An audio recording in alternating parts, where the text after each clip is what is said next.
Во ситуации на силна вознемиреност, каде трча вашето дете? Во чии преградки ја бара сигурноста и безбедноста? Добре дојдовте во семејна соба со мене, Александра Мишевска. Здраво, мили мои! Се надевам дека сите сте ми добро, дека одлично си поминавте за велигденските празници и дека имавте простор да се одморите. Еве не повторно во семејна соба со уште една многу интересна и актуелна тема. Имено денеска ќе говориме за атачментот, тој за стиловите на поврзување. Па да видиме што всушност значи поимот атачмент или поврзување. Видете, јас многу сакам сликовито да се изразам и вака да објаснам пошироко. Затоа ќе ви кажам дека атачментот или поврзувањето всушност представува една невидлива нишка која што го поврзува родителот со детето. Па таа нишка можеме да именуваме и како љубов, но верувајте дека тоа е многу повеќе од љубов. Па што значи атачментот? Атачментот има неколку карактеристики. Кои се тие карактеристики? Значи, пред се, ние за нашето дете, како родител, треба да бидеме сигурната база, односно местото сигурно, кој што детето може да се обрати и да дојде во секое време. Ние треба да бидеме просторот кој што ќе даде можност да се експериментира, да се расте, да се развива. Ние треба да бидеме емоционалното огледалце на нашето дете. Што значи тоа? Дека бидеме сигурен простор каде што детето може да ги изрази своите и најдлабоки емоции. Па да видиме, какви се стилови на поврзување или на атачмент постојат. Јас сум сигурна дека секој од вас го знае оној базичниот или сигурниот стил на поврзување. Со што се карактеризира тој? Тој се карактеризира со доследност, со многу љубов, многу емоционална топлина, физичка блискост, која што постои помеѓу родителот и детето. Значи, детето се чувствува сигурно и безбедно во било кое време, не само во убавите и добри времења, но кога е и тешко, кога е и мачно и напорно. Но, покрај овој сигурен стил, кој што е, можам да кажам, и најфункционалниот во едно стил, постојат и други стилови, тоа се стилови на несигурно поврзување. Па да започнеме со првиот или избегнувачкиот стил.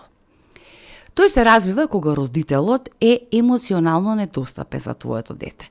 Од причина што не знае, не може или не сака да одговори на потребите на своето дете.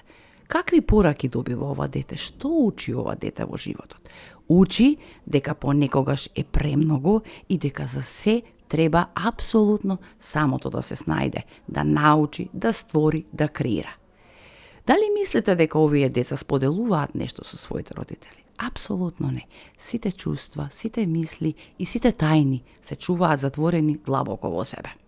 Ако паметите кога говоревме за перфекционистите, па може би некој потекнува токму од ваков родителски стил, тоест поврзување. Одиме понатам. Продолжуваме со амбивалентниот, односно со анксиозниот атачмент. Како што самиот поим кажува анксиозен, нели, или амбивалентен, тоа кажува дека љубовта од родителот кон детето доаѓа со услови или со предуслови, условено е. Од што е условено? Од однесувањето на детето, од неговото расположение, од тоа дали ќе биде послушно, доследно во пораките, во барањата кои што ги има родителот кон своето дете. Многу е тешко да се расте во ваква врска. Верувајте, детето е постојано анксиозно и не знам ни како поинаку би било. Понатаму продолжуваме со еден од најтешките форми на поврзување, односно дезорганизираниот атачмент. Ова е многу комплексен стил на поврзување. Зошто?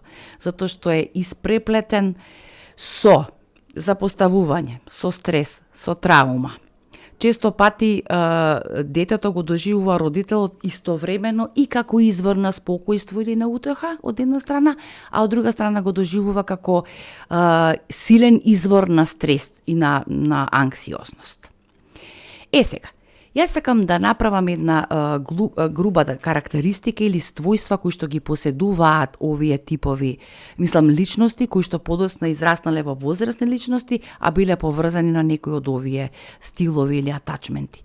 Што е нивна заедничка карактеристика? Заедничката карактеристика е што повеќето се анксиозни, патато анксиозност, имаат депресија или депресивни нарушувања, понатаму има големи недоследности во релациите. Огромни недоследности. Зашто?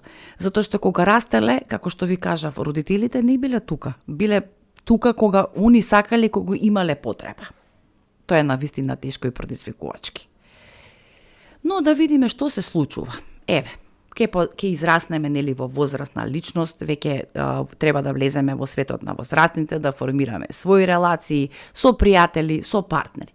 Што се случува со анксиозниот и амбивалентниот атачмент? Затоа што кажавме дека тој се карактеризира со недоследност во давањето и во приживањето на вниманието и на љубовта, се извинувам, овие личности развиваат огромен страв од отфрлање, од напуштање, се карактеризираат со високо ниво немаат самодоверба, сакам да кажам, се хиперсензитивни. Што значи тоа? Постојано обмислуваат, овој ми кажа вака, што сакаш да ми каже со тоа, што мислеше, значи влегуваат во фаза на overthinking.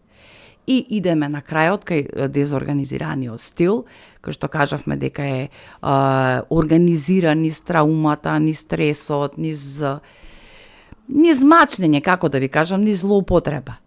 Што развиваат овие личности? Развиваат емоционална дисрегулација. Што значи? Не можат да го контролираат импулсот на бесот, на гневот, потешко има да ги контролираат своите емоции. За довербата не сакам ни да говорам.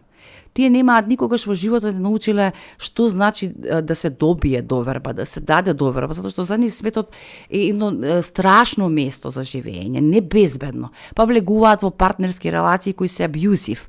Ме разбирате, во токсични релации, нити можат да излезат, нити сакаат да се вратат назад. Па тргаат напред, назад, навистина мачно.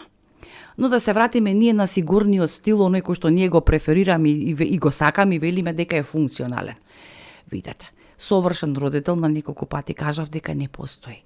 Совршен родител е оној кој што може, знае и сака да даде љубов, да даде внимание и да се даде себе си, да се вложи. Не само да биде физички присутен, да биде психички, духовно, активно да слуша. Тоа е родителството, драги мои. Бидете тука за вашите деца и кога сте лути, и кога сте нервозни, ќе си помогнете, ќе се регулирате со вашето дете заедно, зашто на тој начин ќе го научите како да живее и да се владее со светот. Јас ве поздравувам, бакнувам и гушкам и се гледаме и со нетрпение ве очекувам во следната епизода. Довидување!